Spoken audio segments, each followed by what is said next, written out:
Welcome back.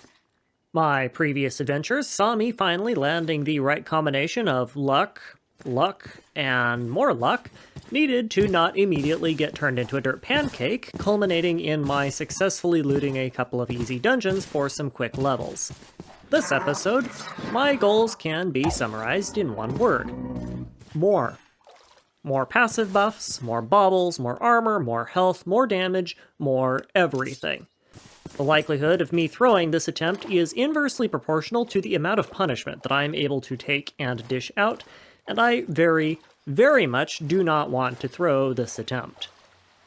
In pursuit of that goal, I'm looking for three things: better armor, better baubles, or specifically any baubles at all, and more XP. Hence why I'm scouring the landscape for anything even halfway dungeon adjacent that isn't likely to turn me into a particularly feathery smear on the floor. The first really interesting thing that happens is that I'm finally able to make myself an atlas. It probably is not especially interesting for you folks, other than that it's a tool that will help you gauge what path my adventure takes me on, but for me it is a serious brain saver. I've been playing Minecraft long enough that my spatial awareness is pretty good, but there are limits, and wandering around for thousands of blocks in dozens of new worlds back to back for hours on end does tend to stress them. This way I can keep track of all the big scary things that I don't want to go near without giving myself an aneurysm in the process. The first, and by which I mean first of many, interesting things that I stumble across is another one of those weird sparkly champion mobs that I got a mending book from a few worlds ago. This one has only one effect, something called Cinder, which I assume has something to do with fire. You know, because duh. Confident in my ability to counteract most fire-based shenanigans with a water bucket and a sneak attack, I walk up to the thing and stab it in the butt, netting myself another useless enchanted book in the process. They can't all be winners. Right next door to the definitely not much of a boss mob is another one of those pants-wettingly spooky dungeons. This sucker is the exact same one that ruined my nearly identical copy of my current run a while ago, and I have learned my lesson. I'm not even gonna go inside. If I can bait some wither skeletons out and farm bones that way, that's more than enough for me. No, thank you. If you had somehow mysteriously come to the conclusion that I was not playing like a massive stinky baby before this point, I sincerely hope that what I do with this dungeon clears up that misconception. I didn't even cross the fence. If I can't perforate it from outside the relative safety of the walls, I don't care. Drops? Who needs them? Can't craft with them if you delete the world. I take my 6 complimentary wither bones and scoot. Maybe I will come back here later once I have enough heavy ordnance to carve a hole through the place. But that is a solid maybe. The next interesting find isn't a dungeon at all. It's a jungle, which has trees. Lots and lots of trees. And look at me with a whole bunch of flint and steel and nothing to use it on. We all know what happens next, and for once, it doesn't involve setting the whole place on fire. Technically. The torches probably count as fire, but it's not the dangerous kind, so it doesn't matter. So yeah, I did done-doodly-do my one-bird impression of an industrial deployment of Ancient Orange, stack up a mighty big pile of levels in relevant areas, and move on with my life. This little pit stop got me enough XP to use dragon scale armor and dragon bone weapons, which is great, but I'm still lacking in the ability to stab dragons without turning into crispy fried fritters, so not immediately helpful. Weirdly enough, dragons are not that dangerous as long as you keep them at range and are immune to fire, so once I get fire resistance from something, I'm probably good to take them on. When mining some random coal, I got jumped by a purple fire geonock. This is probably the best of the worst case scenarios that I could have gotten for a purple fire mob, since geonocks tend to not be particularly aggressive and they don't hit often enough to breach through a shield even when they break the shield's defense in one hit. But it's still enough to almost put me in the ground. One hit to my head triggers Undershirt, which is a passive saving throw that lets you resist one lethal hit every 60 seconds. But this geonock has thorns, so, you know, that's great.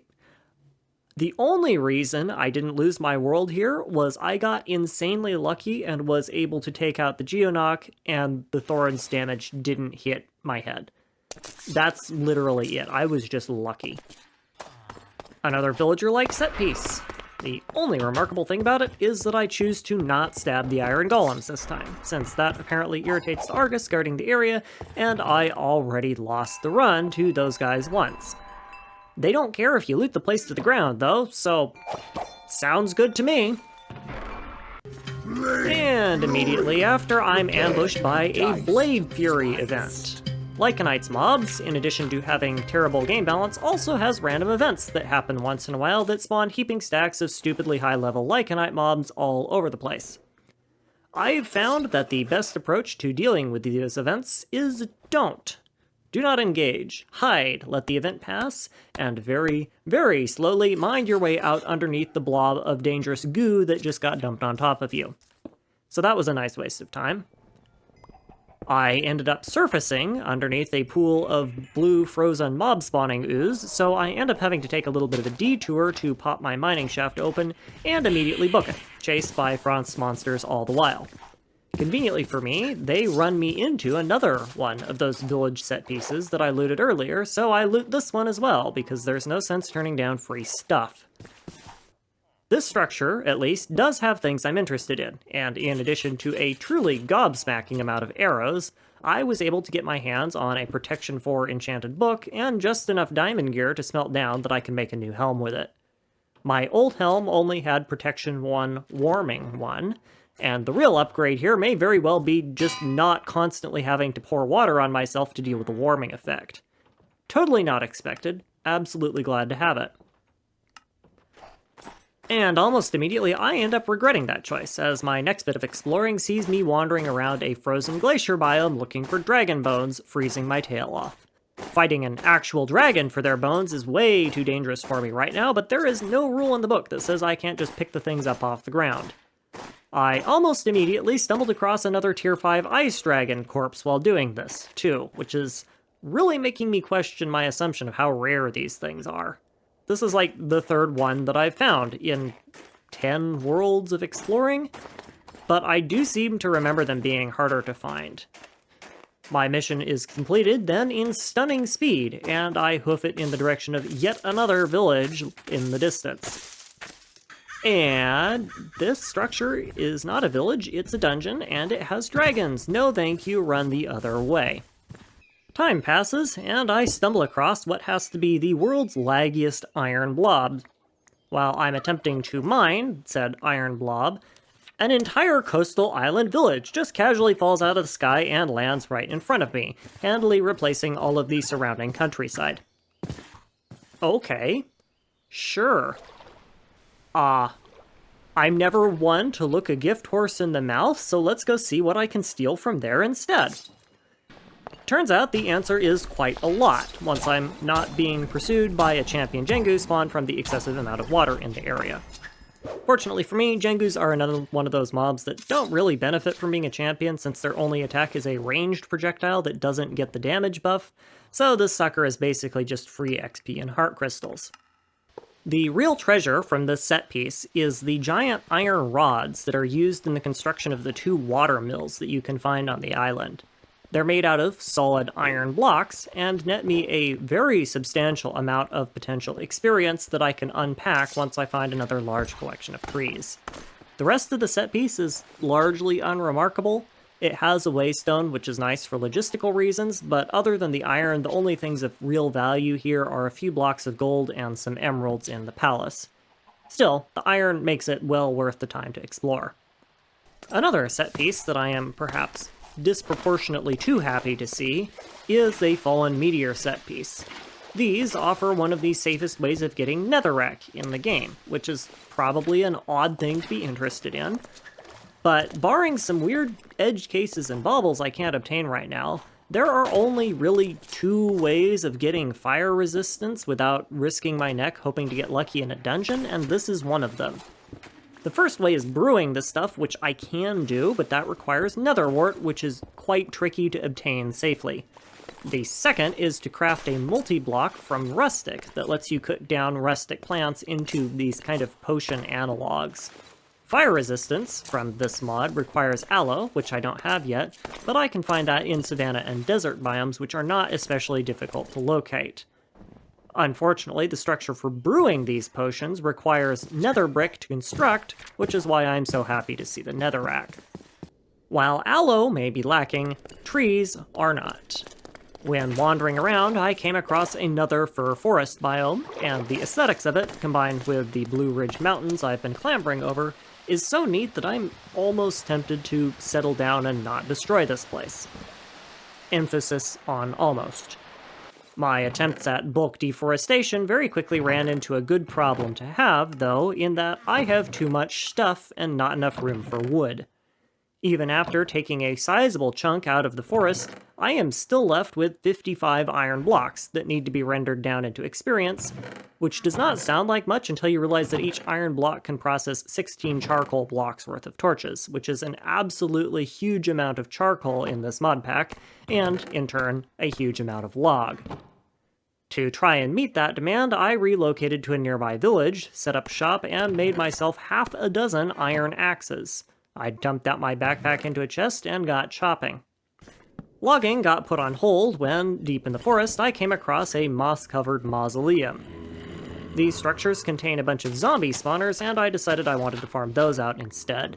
I was smart enough to pack what I would need for a little bit of combat, and the only mobs in there are zombies, so as long as I'm careful and smart, and slab up holes so the zombies can't escape, I should be fine to farm this. Saying this goes according to plan would be an overstatement, but it also doesn't go completely wrong.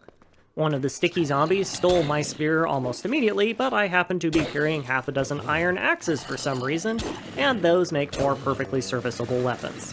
My reward for this dungeon makes this more than worth my while, completely irrespective of the XP I got out of it. Inside one of the chests was a crafting rune. These items show secret recipes, and it is actually a secret because it's random for every world, of one of the Forgotten Items mod items. Since the tankiest armor in the game comes from this mod, you could imagine why I would be interested in collecting these, though it will be quite a while before I'm able to do anything with them. Anyway, that little side quest over, it is back to wood harvesting. Wood harvesting is going great until out of nowhere I am ambushed by another purple fire mob. By this point, I've largely trained myself into cowering behind a shield at the first sign of trouble, so I'm able to bounce it back and deploy some anti-gank water as a defensive measure. For some reason, just about every mod in this mod pack seems to struggle with water. They either can't path through it, they don't know how to handle flowing water, or they automatically swim upwards in it even if it means they can't attack me when I'm below them, which makes it a very good general-purpose defensive option if you have enough time to get it out. In this case, it formed a nice wall of slow the hecky down that the zombie can't sonic speed its way past, which lets me stab it for free goodies. Unfortunately for me, the zombie did not drop pants. I could have used a replacement set. Mausoleums and jump scares aside, I returned from my mountaintop vacation victorious, equipped with a solid 45 stacks of logs and reeking of a pine tree air freshener. It's not enough to even have the amount of iron that I've stored up, but I literally cannot carry any more, so it will have to do for now. What follows next is a very drawn-out and extensive crafting montage that I will spare you the details of, but suffice to say I made a few torches. I still have 37 blocks of iron left for a rainy day, but the wood I collected was enough to max out two of the most important skills in Level Up Reloaded, which give me a 50% passive fall damage reduction and a 25% passive damage negation effect. I have quite a lot of levels and other stuff now too, but those two were the ones that I wanted to push up as fast as possible, since they're the ones that directly relate to my ability to not die. With those two skills done, and the rest of what I want already leveled up for equipment handling purposes, I can kind of afford to be less aggro on the XP collection front now, and more focused on items. With all I want extracted from the local biome, I pack up and head out in search of more upgrade materials. Well, it's not the dungeon I was looking for, but it works. I am trying to find an intact battle tower, but the things keep not spawning, so I cut my losses and decided to clear out one of whatever these things are, instead. They're mostly occupied by zombies and cave spiders, which are somewhat concerning to engage in tight quarters. But with half the dungeon exposed because of how it spawned, I want to see if I can score some cheap loot. The answer very quickly ends up being no, not really. Unless you count 2 discs of a cat as loot. So this was a waste of time, moving on. There we go, this is what I am no, wait, nope, this is just another ruined one. Bleh. It has a blaze spawner, so I decided to stick around and farm that out for the blaze rods. I actually even got a little bit cocky and started engaging in proper melee combat, until a purple fire cave spider reared its ugly head, at which point I remembered what mod pack I was playing and started being smart about how I was engaging. With my only chance at a nice clean engagement being completely borked, I end up having to play keep away with all the fire elementals spawned by the blazes setting trees on fire, and am just about ready to push into the tower when the good old purple people eater itself makes its presence known to me. After a high-stakes game of pin the spear and the spider, I'm able to lock it up tight. And stab it repeatedly until it gives me its goodies, because duh. I canvass the rest of the upper floors of the dungeon, but there really isn't anything interesting, so I bail without clearing the rest. I really have all the XP I need for a little bit, and there is no sense wasting armor durability to collect things that will not be helping me in the future. Like this smithy, full of anvils and diamond goodies for me to smelt down and steal. Those will do just nicely. Thank you, game. I also find something potentially even more valuable than the armor. I picked up a quest from the bounty board. Unlike 99% of the quests from this board, this one does not involve fishing, and has a mob kill requirement I might actually be able to do. Also, unlike 99% of the quests from this board, this one gives me something actually good as a reward, namely a Neptune's Bounty, which is essentially a loot box for a random Neptunium tool or armor piece. While equipment recycling is not particularly fantastic in this game, it is enough that I could potentially smelt down an ingot of the stuff from whatever I get from this box, which I can then use as a crafting ingredient for some very powerful equipment.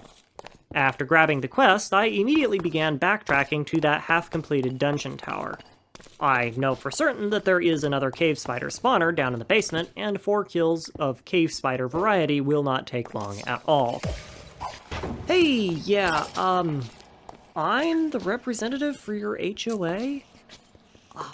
Apparently some people have been complaining about that infestation of man-eating spiders in your basement? Yeah, I know, right? I was like, what? You gotta be oh, holy cow, they were not joking. This thing is the size of my face. What do you even keep down here? Skeletons? Yeah, I can see that. They're trying to murder me. Also, now that I'm here, the contract clearly stated you are not allowed to sublet the housing space, and I count, like, 20 other things in here? Wait. What do you mean they're your pets? So yeah, I got my bounty, I cracked it open, and it's a helm, which is one of those items that smelts down into enough material to make a charm. Cool. Now I just need some prismarine crystals and I'm good to go. Quite a few ocean mobs drop those, so I can usually just kind of wander along the shoreline until I find a manta ray to stab or something. On my way out to the ocean, I also found yet another villager set piece and got a mending book, which is fantastic. This will definitely come in handy later. Oh hey, Cyclops!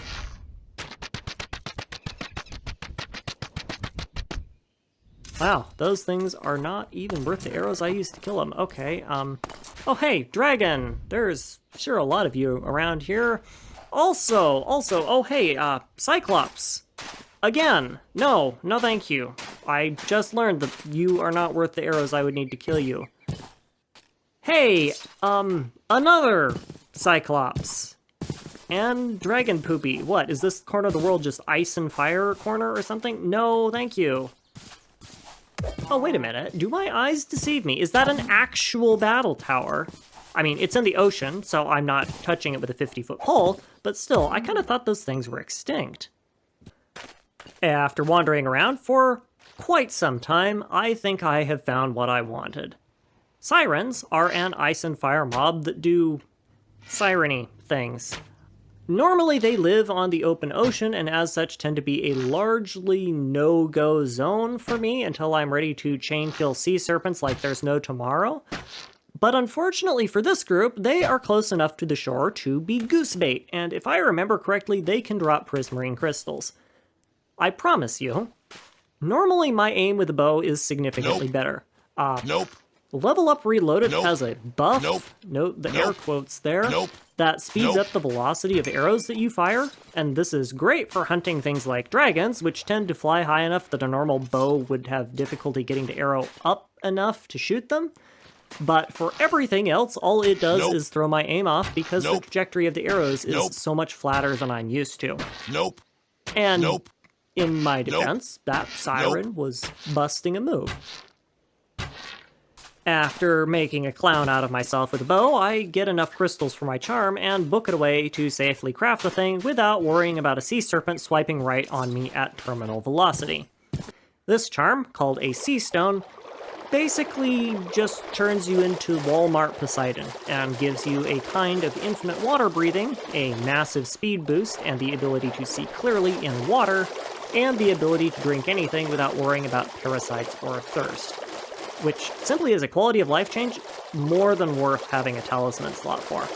Even better, the speed buff on this stacks with Depth Strider and Underwater Strider, and with any other speed multiplier you care to name.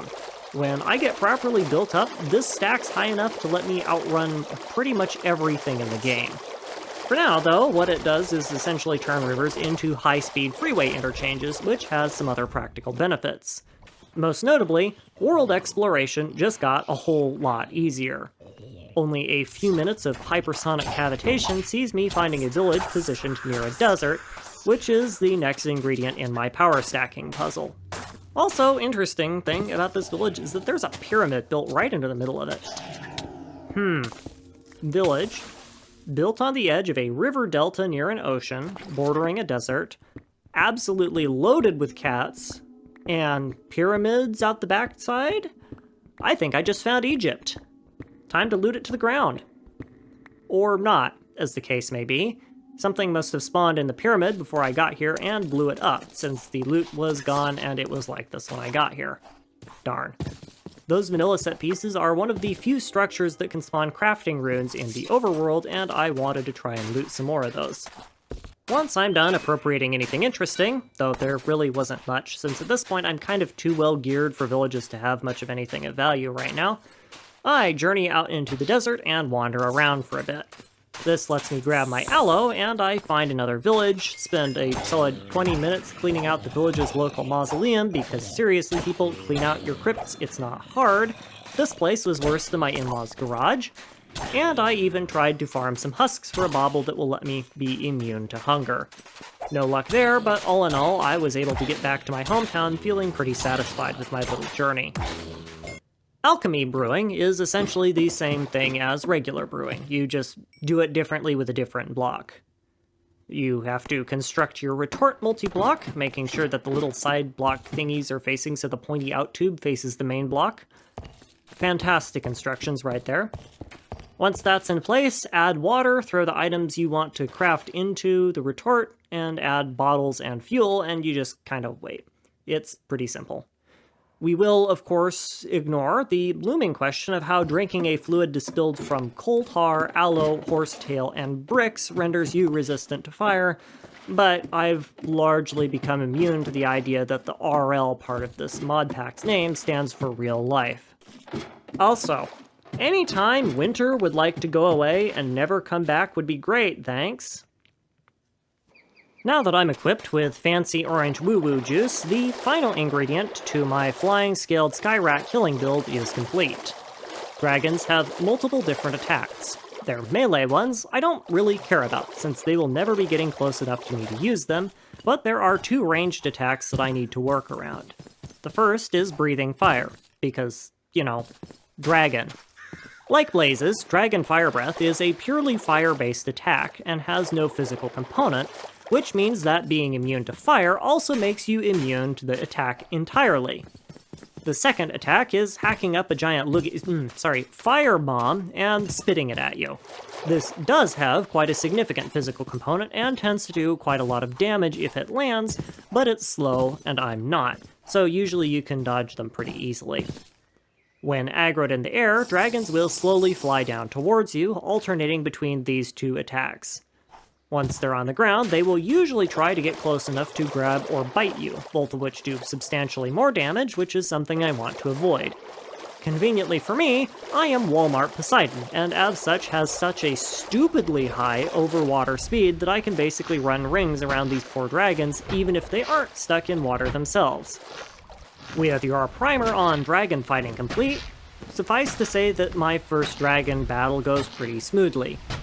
It is largely aided by the fact that my poor dragon seems to have some short-term memory problems, and it spends about 2/3 of the fight trying to barbecue some poor hippogriff that was in the area, instead of flambeing the poultry that was turning it into a pincushion. Regular arrows and an unenchanted bow are probably the least efficient way of taking these things down, and they do about as much damage as smacking it lightly on the snout with a wooden stick, but I do eventually manage to drop the thing, and am rewarded with a hefty collection of scale, bones, and fleshy bits. But why stop there? These things are no longer dangerous at all, as long as I'm smart about how I shoot them down, and I have plenty of them marked across the world. As long as there is a large enough body of water nearby to dodge around in, I can easily drop a few more while my arrow supplies last. Now this is dragon fighting. Heck yeah. Even better, one of the dragon's chests that I find turns out to be a mimic, which is a super rare mob that can replace naturally spawned lootable chests in the overworld. They drop extremely rare baubles, and I net myself a free magma stone from this one. As baubles go, this is not good or even particularly useful, but I do put it on for now since I have nothing else that can go in that slot anyway. Thanks to our good old friend, deeply unbalanced RLCraft winters, my old base of operation is too cold to live in, so I move out to a warmer location, do some renovation, and start setting up shop and sorting my inventory out. Somewhere along the line, I lost my Curse of Possession book, and I have no idea where that went, but I do still have the Mending one, so my next priority is a Masterwork class Mending Protection 4 Unbreaking 3 Dragon Skin Helm. After blowing through almost all of the scales that I got, I was finally able to get the Masterwork part done, but enchanting is going to be something of a problem, namely because I do not have any XP to enchant with. Thankfully, I do now have a permanent base of operations, so I can approach this problem intelligently. And, just take a trip out to deforest an entire jungle biome, loot a village to the ground, steal some fat stacks of diamonds and another mending book, just RLCraft things. Hello? Yes. I would like to make a complaint. Yeah, I am freezing to death in a jungle. Yeah, tropical place full of trees and, bushes that like hot, damp weather. Yeah, I'm hypothermic right now. I was told that this mechanic was supposed to be realistic. What do you mean you don't offer refunds? My jungle is an icebox. Enchanting in a way that ensures my mending enchantment ends up on top is going to be a little bit tricky, and requires more dragon scales to forge with. The reason for this is because of how anvils and disenchanters work, a justification that is going to be brought up many, many times on this run. Take the following scenario as an example. Let's say I want a mending knockback wooden sword, but maybe might want to disenchant the sword later to salvage the mending book back. Since you can only pull the top enchantment off of an item before it breaks, this means I have to have mending as the first enchantment on my tool, also known as the highest on the list. I can't just put the mending book on the knockback sword directly because it would go below knockback. Anvils always place the enchantments of the left-hand side item above the right-hand side item in the resulting combined tool, So any tool combined with an enchanted book will put the enchanted book's enchantments below its own, because there is no way for you to enchant with an enchanted book on the left-hand side of an anvil. It just doesn't work. Fortunately for me, there's a way around this. If I put mending on another wooden sword, and then place the mending sword on the left and the knockback sword on the right, this lets me order the enchantments the way that I want. Tool quality modifiers also respect this rule. All this to say, if I want to keep my mending enchantment available for salvaging, I'm going to need to shoot down some more bronze dragons for scales, do all of the enchanting on helms made from those sails separately, and then combine my mending masterwork helm with the resulting throwaway. Which means that I need to go shoot down some more scaly sky rats, which I'm always down for. And since I have a second mending book, I'm going to have to repeat this whole thing with a chest plate as well. Normally, I don't buy into all the hate that RLCraft seems to get for being unbalanced, but in this instance, I will make an exception. Temperature balancing during the winter needs to be reworked. There are multiple times in my dragon fights where I am surrounded by burning forest, swimming in a fountain of lava, being blasted by dragon fire, and just casually am on fire myself, and the game still has the globes to tell me that no, because the Earth is slightly tilted away from the sun, I'm actually too cold and have become hypothermic. Give me a break. Case in point, I am covered head to toe in several 100-degree molten rock and am somehow getting colder because some monkey struggles to understand basic thermodynamics. Fix this stupid mod. Whoop! Sorry, terribly sorry. I know your village is burning to the ground, but this sucks. I have an appointment for a lava bath. I'm sure you understand, right? Like, see, there we go. There we go. Don't worry, everyone. I saved you. Well, some of you. Probably.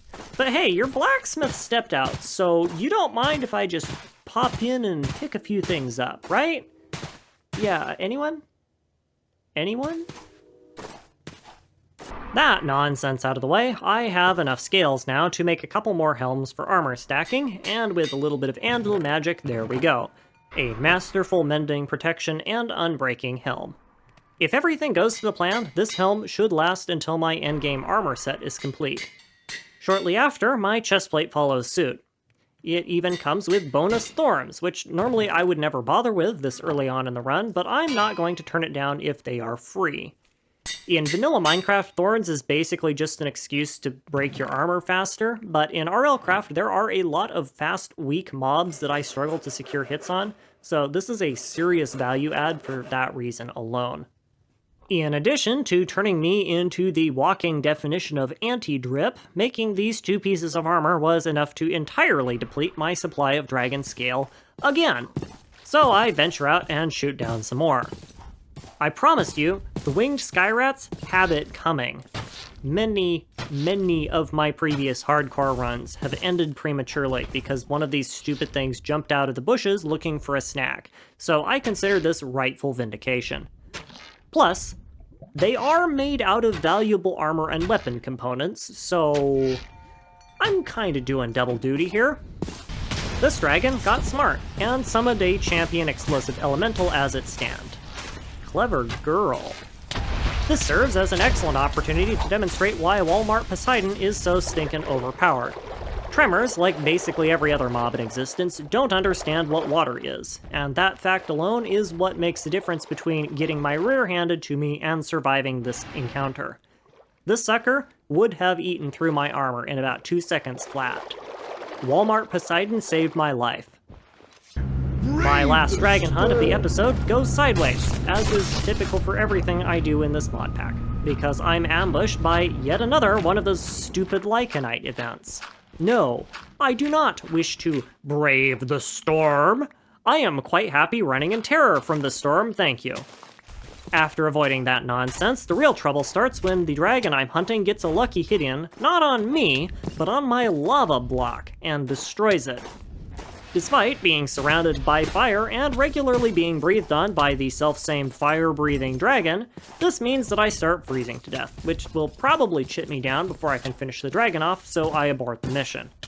Since my closest waystone is now surrounded by a lycanite ball of stupid, I then have to hoof it across the ocean to use a different one, looting little incidental set pieces as I go. Don't worry, I will come back for the dragon, but due to time constraints, that's going to happen in the next episode. Thank you for your time.